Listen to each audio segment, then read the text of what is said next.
தாவேக தலைவர் விஜய் மீது நடவடிக்கை எடுக்க கோரி அரசியல் விமர்சகர் மற்றும் அப்துல் கலாமின் முன்னாள் உதவியாளருமான பொன்ராஜ் சென்னை காவல் ஆணையர் அலுவலகத்தில் புகார் அளித்துள்ளார்.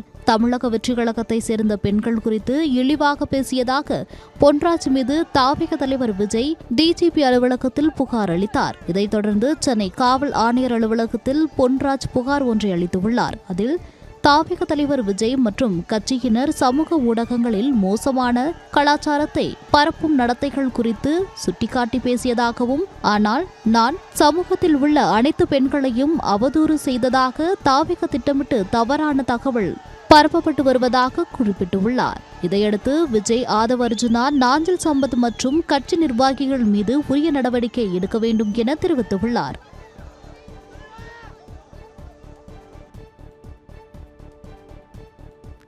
நாகை அருகே இருசக்கர வாகனமும் காரும் நேருக்கு நேர் மோதிய விபத்தில் 2 இளைஞர்கள் சம்பவ இடத்திலேயே உயிரிழந்தனர். தெற்கு பொய்கை நல்லூர் பகுதியைச் சேர்ந்த மனோஜ், சந்தோஷ் என்ற இளைஞர்கள் இருசக்கர வாகனத்தில் வெளியே சென்றுள்ளனர். கிழக்கு கடற்கரை சாலையில் கருவேலங்கடை பாலம் அருகே சென்றபோது இவர்கள் சென்ற இருசக்கர வாகனம் மீது கார் ஒன்று நேருக்கு நேர் மோதியது. இதில் இருவரும் தூக்கி வீசப்பட்டு தலையில் பலத்த காயம் ஏற்பட்ட நிலையில் சம்பவ இடத்திலேயே உயிரிழந்தனர். விபத்திற்கான காரணம் குறித்து போலீசார் விசாரணை நடத்தி வருகின்றனர்.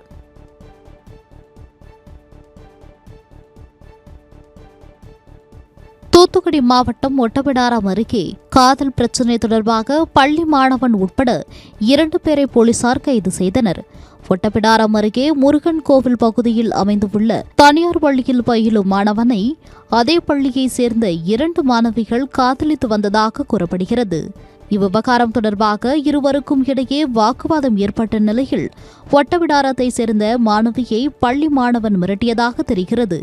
இதுகுறித்து மாணவி தனது சகோதரர் முனிஷ்குமாரிடம் கூறிய நிலையில் மாணவனை வீட்டிற்கு அழைத்து வந்து மன்னிப்பு கேட்க வைத்ததாக கூறப்படுகிறது. இது தொடர்பாக இரு தரப்பிலும் அளிக்கப்பட்ட புகார்களின் அடிப்படையில் முனிஷ்குமார் மற்றும் பள்ளி மாணவனை போலீசார் கைது செய்தனர்.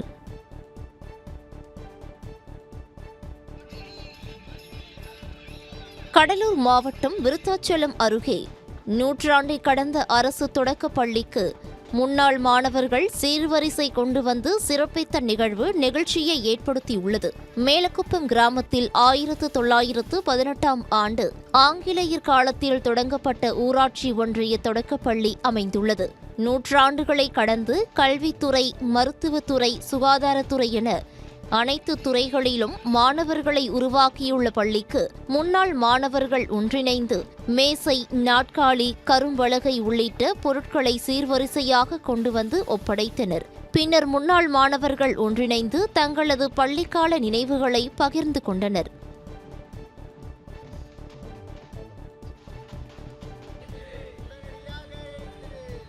மாணவி அளித்த புகாரின் பெயரில் அண்ணா பல்கலைக்கழக பேராசிரியர் ஞானவேல் பாபுவை தனிப்படை போலீசார் நெல்லையில் கைது செய்தனர். சென்னை அண்ணா பல்கலைக்கழக பேராசிரியர் ஞானவேல் பாபு என்பவர் தனக்கு பாலியல் தொல்லை கொடுப்பதாகவும் செல்போனில் ஆபாசமாக பேசி வருவதாகவும் அந்த பல்கலைக்கழகத்தின் மாணவி ஒருவர் சென்னை காவல் ஆணையர் அலுவலகத்தில் புகார் அளித்தார். இது தொடர்பாக மயிலாப்பூர் காவல் துணை ஆணையர் மாணவியிடம் விசாரணை நடத்தினர். மாணவிக்கு பாலியல் தொந்தரவு கொடுத்த விவகாரத்தை கண்டித்து இந்திய மாணவர் சங்கத்தினர் போராட்டத்தில் ஈடுபட்ட நிலையில் பேராசிரியர் ஞானவேல் பாபுவை சஸ்பெண்ட் செய்து அண்ணா பல்கலைக்கழக பதிவாளர் உத்தரவிட்டார். இதைத் தொடர்ந்து பேராசிரியர் ஞானவேல் பாபு மீது அபிராமபுரம் அனைத்து மகளிர் போலீசார் பெண் வன்கொடுமை தடுப்பு சட்டம் உள்ளிட்ட 2 பிரிவுகளில் வழக்கு பதிவு செய்துள்ளனர். இதையடுத்து பேராசிரியர் ஞானவேல் பாபு தலைமறைவான நிலையில் நெல்லையில் போலீசார் அவரை கைது செய்தனர்.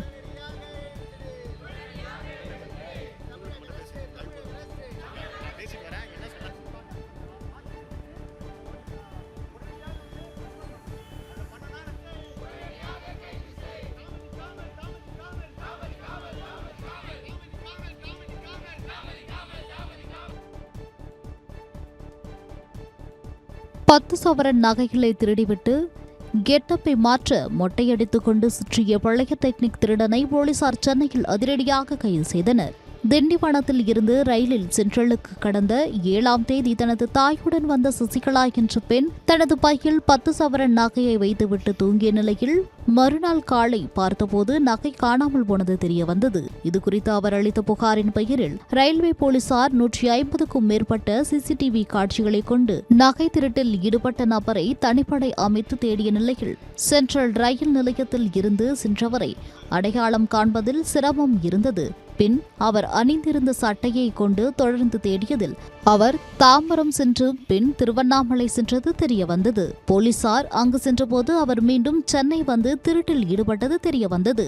அடையாளம் தெரியாமல் இருக்க மொட்டையடித்துக் கொண்ட அந்த நபரை பார்க் ரயில் நிலையத்தில் போலீசார் கைது செய்தனர். அவர் அளித்த தகவலின் பெயரில் மெரினா பீச் நீச்சல் குளம் அருகே மண்ணில் புதைத்து வைக்கப்பட்ட நகைகளை பறிமுதல் செய்தனர்.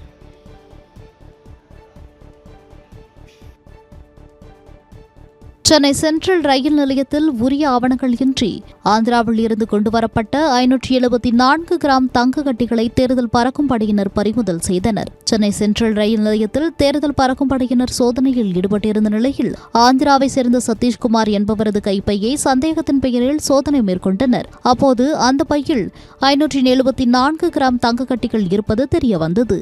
இதையடுத்து நகைக்கான உரிய ஆவணங்கள் இல்லாததால் அதிகாரிகள் அதனை பறிமுதல் செய்து வருமான வரித்துறை அதிகாரிகளிடம் ஒப்படைத்தனர். விசாரணையில் தங்க கட்டிகளை கொண்டு வந்தவர் நகை வியாபாரி என்றும் தங்க கட்டிகளின் தூய்மை குறித்த பரிசோதனை செய்ய சென்னைக்கு கொண்டு வந்ததும் தெரியவந்தது. இதனைத் தொடர்ந்து அவரிடம் வருமான வரித்துறையினர் தொடர் விசாரணையில் ஈடுபட்டு வருகின்றனர்.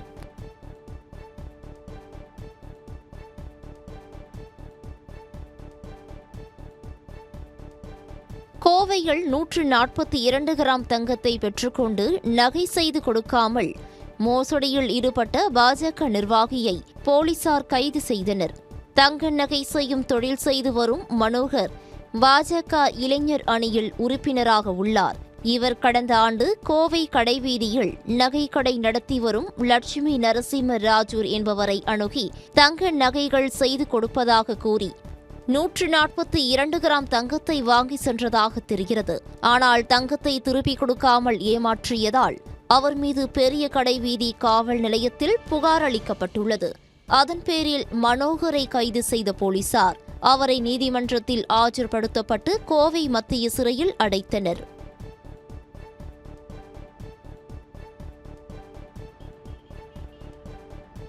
தனியார் நிறுவனத்தில் பங்குதாரராக சேர்த்துக் கொள்வதாக கூறி 45 லட்சம் ரூபாய் மோசடி செய்த தம்பதி மீது நீலாங்கரை போலீசார் வழக்கு பதிவு செய்து உள்ளனர். நீலாங்கரையைச் சேர்ந்த பல் மருத்துவர் சரவணன் நீலாங்கரை காவல் நிலையத்தில் புகார் ஒன்றை அளித்தார். அதில் குடும்ப நண்பர் போல் பழகி வந்த பீட்டர் அரிவரசன் மற்றும் அவரது மனைவி பினி கிறிஸ்டினா ஆகியோர் வங்கிகளின் நகைகளை ஏலம் எடுக்கும் முகவர்களாக செயல்பட்டு வருவதாகவும் பழைய நகைகளை வாங்கி தருவதாகவும் நிதி நிறுவனத்தில் பங்குதாரராக சேர்த்துக் கொள்வதாகவும் கூறி 45,60,000 ரூபாய் மோசடி செய்ததாக குறிப்பிட்டுள்ளார்.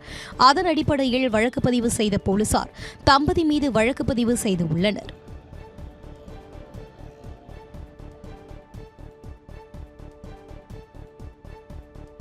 சட்டமன்ற தேர்தலில் 100% வாக்களிப்பதை வலியுறுத்தி ஆழ்கடல் பயிற்சியாளர்கள் கடலில் 60 அடி ஆழத்திற்கு சென்று விழிப்புணர்வு ஏற்படுத்தினர்.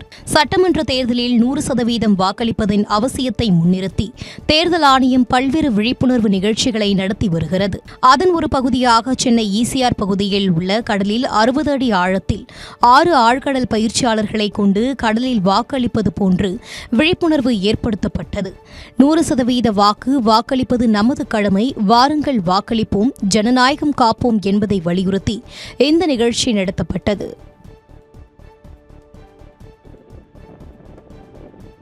நீலகிரி மாவட்டம் உதகையில் சிறுத்தை ஒன்று வீட்டு வாசலில் நின்று நோட்டமிட்ட வீடியோ இணையத்தில் வைரலாகி வருகிறது. மேற்கு தொடர்ச்சி மலைப்பகுதிகளில் வறட்சியான சூழல் நிலவும் நிலையில் வனவிலங்குகள் குடியிருப்பு பகுதிகளுக்குள் புகுந்து செல்ல பிராணிகளை வேட்டையாடும் சம்பவங்கள் அதிகரித்து காணப்படுகின்றன. இந்நிலையில் மாவுக்கல் கிராமத்திற்குள் புகுந்து சிறுத்தை அங்கிருந்த வீட்டை சுற்றி வந்த CCTV காட்சி வெளியாகியுள்ளது. இதனால் அச்சமடைந்து உள்ள அப்பகுதி மக்கள் கூண்டு வைத்து சிறுத்தையை பிடிக்க வேண்டும் என கோரிக்கை விடுத்து உள்ளனர்.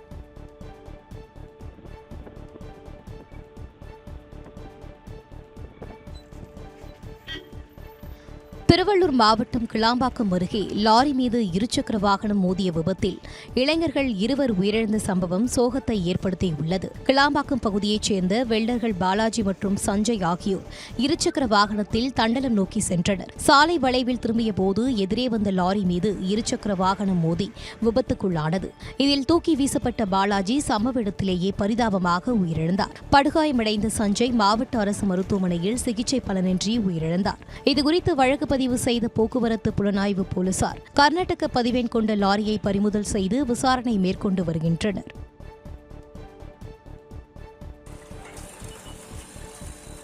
திருவள்ளூர் மாவட்டம் வேப்பம்பட்டு அருகே பேருந்து மீது கார் மோதிய விபத்தில் கணவன் மனைவி சம்பவ இடத்திலேயே பரிதாபமாக உயிரிழந்தனர். வேப்பம்பட்டு பகுதியைச் சேர்ந்த ரவிச்சந்திரன், கீதா ஆகியோர் தங்களது பேத்திகளுடன் திருவள்ளூரில் உள்ள கோயிலுக்கு காரில் சென்றனர். செவ்வாப்பேட்டை பேருந்து நிறுத்தம் அருகே சென்று கொண்டிருந்தபோது ரவிச்சந்திரனுக்கு மாரடைப்பு ஏற்பட்டு உள்ளது. இதனால் கட்டுப்பாட்டை இழந்த கார் எதிரே வந்த அரசு பேருந்து மீது மோதி விபத்துக்குள்ளானது. இந்த விபத்தில் தம்பதி இருவரும் உயிரிழந்த நிலையில் பேத்திகள் சிறு காயங்களுடன் உயிர் தப்பினர். இந்த விபத்து குறித்து பூந்தமல்லி போக்குவரத்து புலனாய்வு பிரிவு போலீசார் வழக்கு பதிவு செய்து விசாரணை நடத்தி வருகின்றனர்.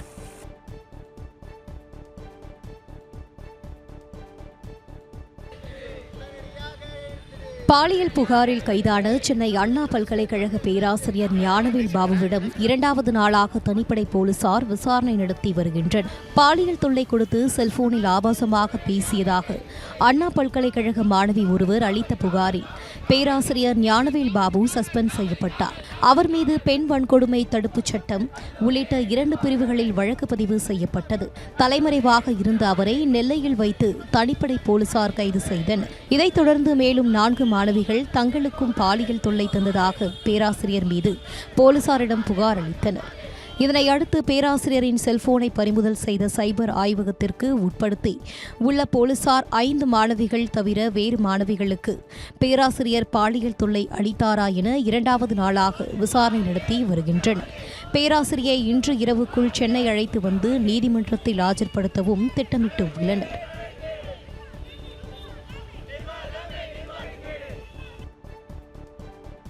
தாவிக தலைவர் விஜய் பிரச்சாரம் மேற்கொள்ளும் பெரம்பூர் தொகுதியில் மாற்று இடம் கோரி தாவிக சார்பில் புதிய மனு அளிக்கப்பட்டுள்ளது. பெரம்பூரில் மார்ச் 30ஆம் தேதி விஜய் பிரச்சாரம் மேற்கொள்வதாக கூறப்படும் நிலையில் முல்லை நகர் சந்திப்பு பகுதியில் அனுமதி கேட்கப்பட்டிருந்தது. ஆனால் அந்த இடத்தில் பாதுகாப்பு பிரச்சினை மற்றும் கூட்ட நெரிசல் ஏற்படுவதற்கு வாய்ப்பிருப்பதாக அதிகாரிகள் கூறியிருந்தனர். இதனால் மாற்று இடமாக விவேகானந்தர் 2வது தெரு சந்திப்பில் பரப்புரை நடத்த அனுமதி கோரி காவல்துறையிடம் புதிய மனு அளிக்கப்பட்டுள்ளது. இந்த மாற்று இடத்திற்கு அனுமதி வழங்கப்பட்டால்தான் வரும் 30ஆம் தேதி விஜயின் பரப்புரை நடைபெறும் என்பது குறிப்பிடத்தக்கது.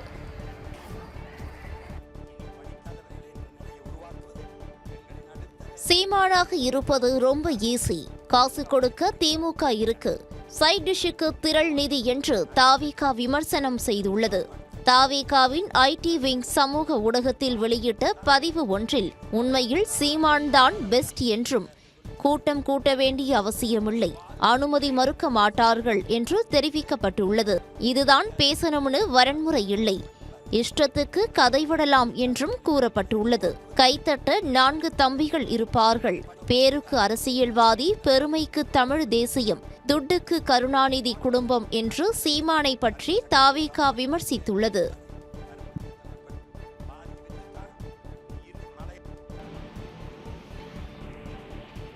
சென்னை மதுரவாயிலில் உரிய ஆவணம் இன்றி கொண்டு செல்லப்பட்ட 4,70,00,000 ரூபாய் பணத்தை பறக்கும் படை அதிகாரிகள் பறிமுதல் செய்தனர். வாக்காளர்களுக்கு பணம் கொடுப்பதை தவிர்க்கும் வகையில் சென்னை, திருவள்ளூர் உள்ளிட்ட இடங்களில் தீவிர கண்காணிப்பு பணியில் அதிகாரிகள் ஈடுபட்டு வருகின்றனர். அதன் ஒரு பகுதியாக மதுரவாயிலில் வானகரம் அம்பத்தூர் சர்வீஸ் சாலையில் பறக்கும் படை அதிகாரிகள் சோதனை மேற்கொண்டனர். அப்போது சந்தேகத்திற்கிடமாக வந்த வாகனத்தை நிறுத்தி சோதனை செய்தபோது 4,70,00,000 ரூபாய் ஆவணங்கள் இன்றி இருந்தது தெரியவந்தது. இதனையடுத்து அவற்றை கைப்பற்றிய அதிகாரிகள் ஆவணங்களை ஒப்படைத்தனர்.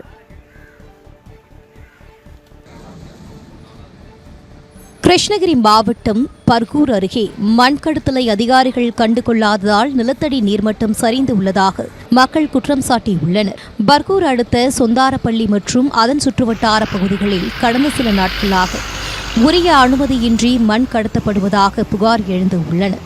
இந்த கடத்தல் மண்ணை கொண்டு செல்லும் லாரிகள் அதிக பாரத்துடன் குறுகிய சாலையில் வேகமாக செல்வதால் அடிக்கடி விபத்துக்கள் ஏற்படுவதாக கூறப்படுகிறது.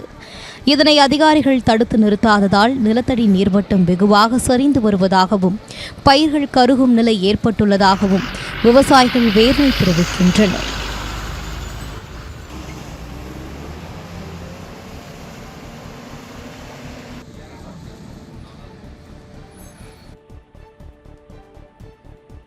கோவையில் 12 வயது சிறுமிக்கு பாலியல் தொல்லை அளித்த 76 வயது முதியவருக்கு 20 ஆண்டுகள் சிறை தண்டனை விதிக்கப்பட்டுள்ளது. 2023ஆம் ஆண்டு கோவை வெங்கடாபுரத்தை சேர்ந்த ரவி சிறுமிக்கு பாலியல் தொல்லை அளித்ததாக கைது செய்யப்பட்டார். இந்த வழக்கை விசாரித்து வந்த கோவை போக்சோ நீதிமன்ற நீதிபதி பகவதி அம்மாள் நேற்று தீர்ப்பு வழங்கினார். அதன்படி சிறுமிக்கு பாலியல் தொல்லை கொடுத்த முதியவருக்கு 20 ஆண்டு சிறையும் ரூபாய் 42,000 அபராதமும் விதித்த நீதிபதி பாதிக்கப்பட்ட சிறுமிக்கு 5 லட்சம் வழங்கவும் உத்தரவிட்டார்.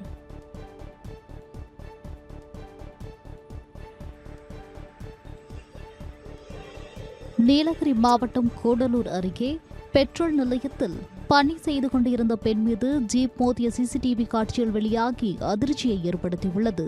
பிதிர்காடு பகுதியில் செயல்பட்டு வரும் பெட்ரோல் நிலையத்தில் வேகமாக நுழைந்த ஜீப் பெட்ரோல் பம்ப் அருகே நின்று கொண்டிருந்த பெண் ஊழியர் மீது மோதியது.